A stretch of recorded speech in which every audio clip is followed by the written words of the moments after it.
Everett, do you want to put the apples in the cake?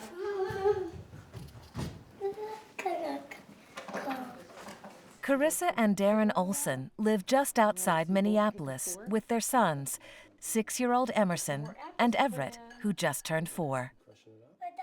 He was born on a Monday. Beautiful baby boy, just the sweetest. I mean, he had perfect little nose, little eyes, just a little bundle. The whole delivery took 3 hours. Boom. I had no drugs. I mean, it was the smoothest delivery you could ever imagine.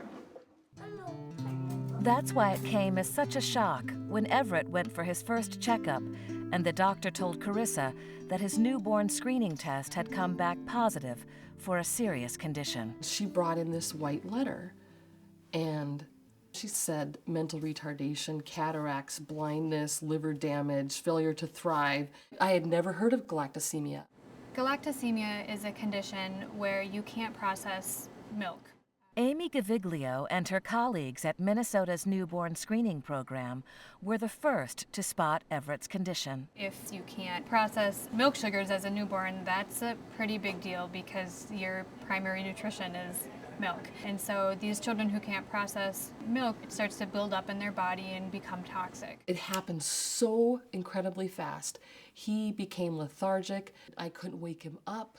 He looked yellow. When Everett was 5 days old, he became critically ill and had to be rushed to the ER. But thanks to the newborn screening results, the doctors were able to figure out what was wrong and help the baby quickly. A, B, C. 4 years later, Everett has grown and he's dodged many of the worst side effects associated with his rare disorder. Yay! Yeah.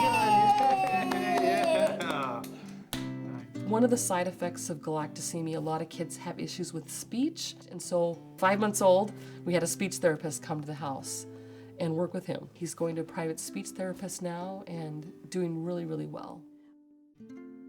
Carissa now credits newborn screening with saving Everett's life, but initially she wanted to skip the test altogether. I didn't think it was necessary, and I had this wonderful nurse that came back 3 times into the room, and she asked me again, can we do this newborn screening test? And I said, still, do you have some literature? Let me look at it. And something inside me, and I know it was God that said, you need to take this test. I think it's important for parents to know that just because your family doesn't have one of these disorders or you don't have a family history doesn't mean that it can't happen. It's a roll of the dice, that's genetics. Both my husband and I had the exact same mutated gene on the 9th chromosome. Very rare. There's 70,000 live births in the state of Minnesota, and they usually find 1 or 2 cases per year. Just to see even other kids with his same disorder that were not fortunate enough to have the newborn screen, and to see some of the really negative side effects that they've had to deal with: mental retardation, cataracts, severe learning disabilities, tremors. It would have been so difficult if something would have happened to Everett and we had not taken that test when we were given the option to do it.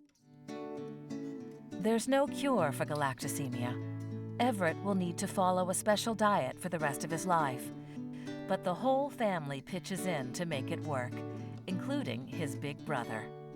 Emerson said once he wanted to be a doctor so he could help his brother. And he reads labels and oh, there's dairy in there. Everett can't have that.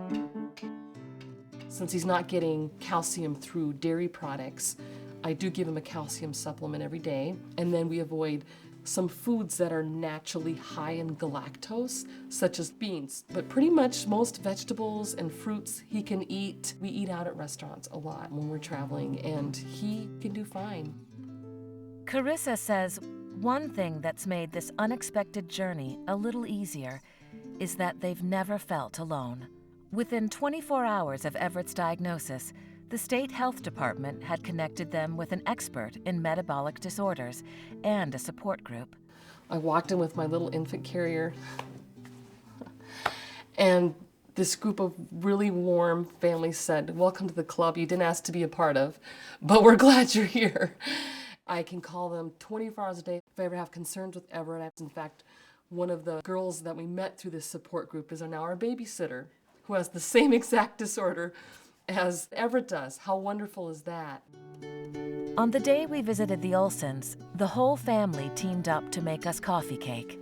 Good job, buddy.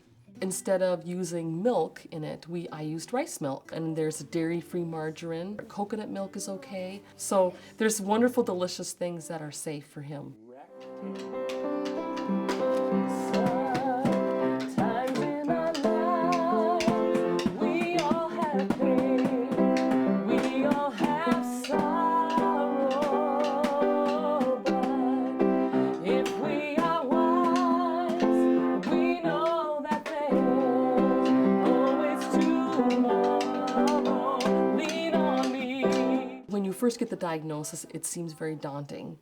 All these things he can't have and can't do, but you realize it's not that hard. There's so many people in this world that have allergies and diet issues. It's just part of your life. But it would have been very different had we not had that diagnosis. 75% infant mortality rate. He might have not been with us. Everett is a wonderful, inquisitive, happy, fun little boy, just full of energy and life. He was given a chance because of the newborn screen.